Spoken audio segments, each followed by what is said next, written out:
What's up, guys? Back with another video, and today we're going to get into insurance and pension funds. So the first thing I'm talking about is insurance. Now, insurance is a very wide industry.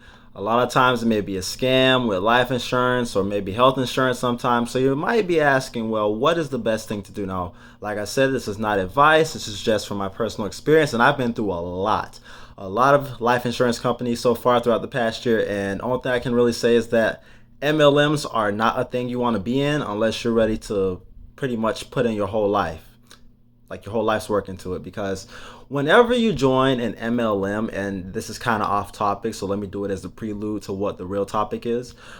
Whenever you join an MLM, they want to recruit you, and then your recruiter, they get paid off of whatever business you have so far, and then soon you'll be 100% yourself.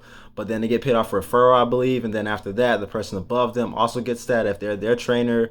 So it's like a recruiting process, like a pyramid scheme where you're at the bottom, the person above you gets something, the person above them gets something, and then you got somebody managing the whole group. So honestly, if you're not ready to grind or put in the work or want to basically slave your life away, and it's not saying that's a bad thing, but if you're not ready to put 100% everything off and put 100% everything into that, then it may not be for you. So life insurance companies, that's that. I'm not going to talk bad about any company, any name that's unprofessional, but what I can say is that if you're meeting somebody at an insurance company, please look at their professionalism and look at their transparency. The number one thing when it comes to going to any company, no matter what industry it is transparency, guys. If you're not having people be transparent with you and tell you how it is, tell you how it actually is, then there's no point in joining, because at the end of the day, they're going to let you down the line, and you're going to be like, well, I shouldn't even start in the first place.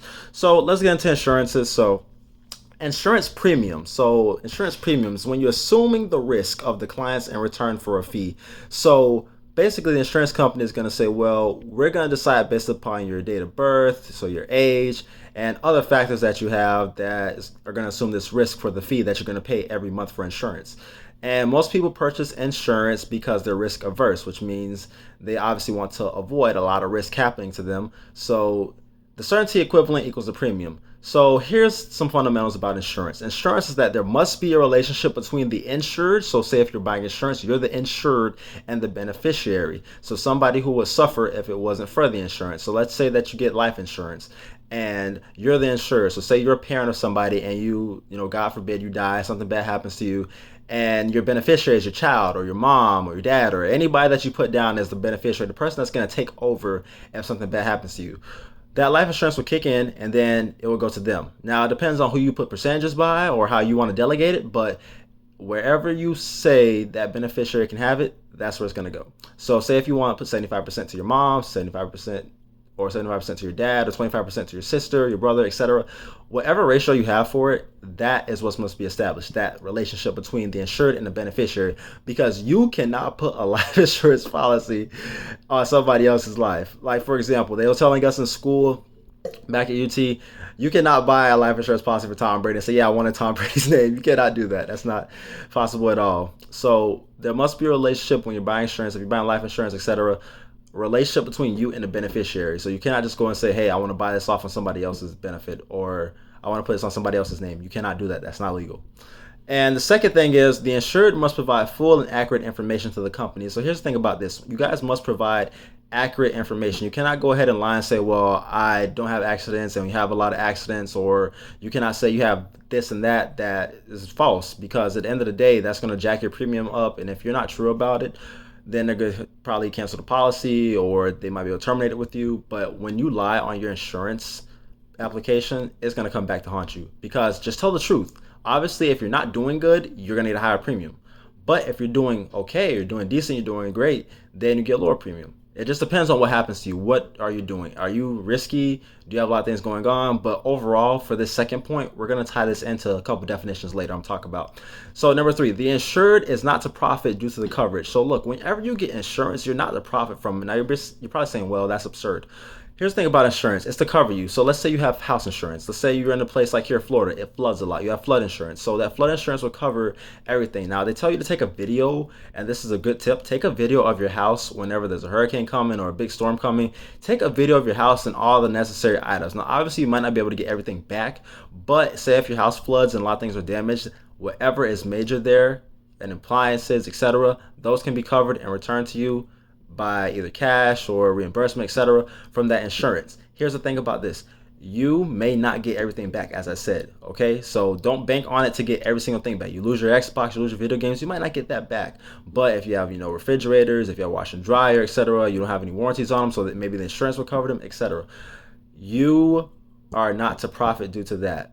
It's only to help you in times of need or something bad happens, just like car insurance.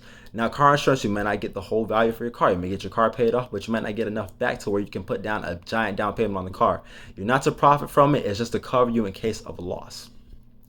So number 4, if a third party compensates the insured for the loss, a third party, the insurance company's obligation is reduced by the amount of the compensation.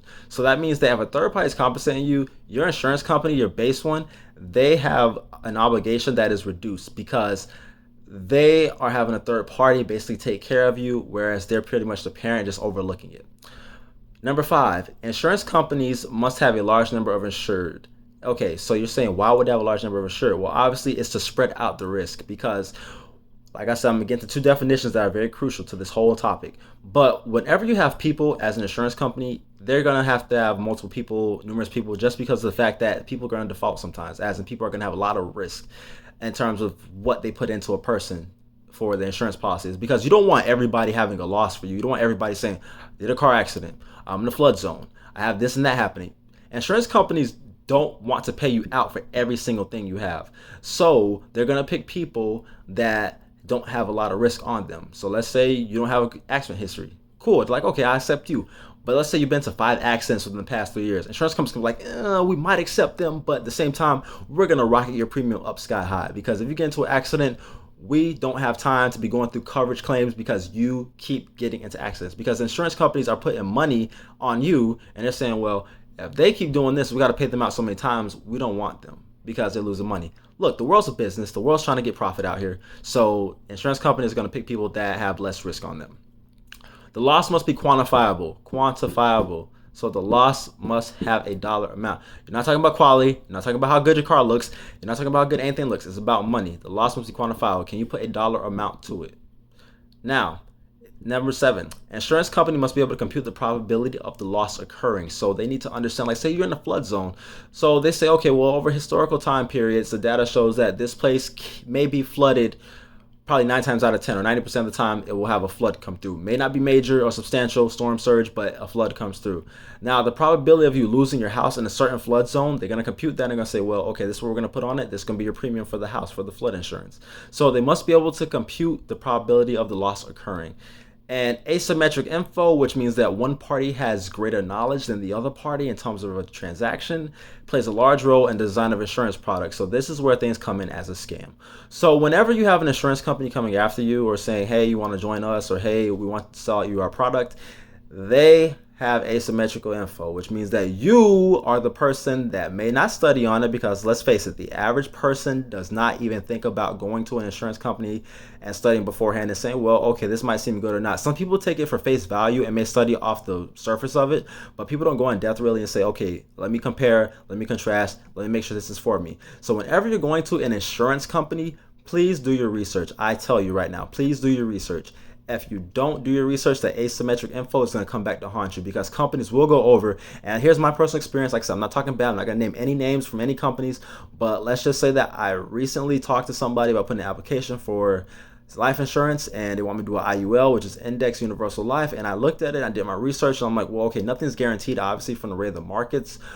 But at the same time, like, well, you're going to get this at 6%, 7%, etc. Well, okay, but that percentage is not guaranteed. You said if the floor is 0.75% and the max is 13%, but you're basing me off of a 6%. So pretty much you want to put me in about halfway. Okay, that's cool. But we all know things can happen. So don't take things on a guarantee. Do your research before you even jump into an insurance company. Remember, be knowledgeable. Be powerful with your knowledge, because knowledge is power. If you don't know how to discuss things with people, they're going to run right over you and say, well, you need this, you need that, and this is what's going to happen to you. They get you all fearful, and then that's how they make money off of you. That's just, it's not a spoiler. It's not a prediction. It's not me telling you hearsay. It's just a matter of life. That's what it is. Because today in the world, people want to profit. That's what insurance companies do. They can profit off of you. That's why insurance is so high in the state of Florida. You pay like $700 a month for car insurance or something like that for 3 cars. Yeah, think about it. Okay, so the two definitions that I wanted to get into really quick. I know I'm going over time. I want to keep things short and sweet. Already at 10 minutes. Adverse selection and moral hazard. This was stressed to us so much when I was in college. So adverse selection is when those most likely to suffer losses are most likely to apply for insurance. So what do you mean? So basically, adverse selection. When you're more likely to suffer a loss, like I said, you're more likely to get into a car accident, you're in a bad flood zone, your house is more probable to being flooded, they want to apply for insurance. Now, let's talk about health insurance. So let's say that you are a person that smokes, or you're a person that does a lot of drugs. Now, let's say everybody needs help, so I'm not going to knock anybody, say anything bad about anybody. I'm just saying, let's just say you do things that are harmful to your body in terms of inhaling, ingesting, etc. Health insurance policies require a physical exam, and then pre-existing conditions may be excluded from policies because they're required to see, are you really healthy? Adverse selection is when the insurance company is going to say, well, we have to take people that are most likely to suffer a loss more than the people that are less likely to suffer a loss. So basically, they want a melting pot or a mixing pot of multiple people, of different types of people. Obviously, you cannot pick everybody that's going to be perfect, that has 0 losses. But adverse selection goes to say that insurance companies might pick people that have a higher probability of having a loss than others. So that's adverse selection. So that's where it comes into saying higher premiums, because if you have high chance of a loss, they're just going to jack up your premium. And that's adverse selection. And obviously insurance companies, like I said, don't want to pay out all the time to people because they will be losing a lot of money. Now, moral hazard is when the insured fails to take proper precautions to avoid losses due to the losses being covered by the insurance policy. Deductibles help control this. So moral hazard. So adverse selection is before the fact, moral hazard is after the fact. So moral hazard, let's say you get a life insurance policy on yourself and you're like, man, I'm feeling good. And then your 30-day or whatever, however look period ends and you say, okay, this policy kicks in, everything's good now.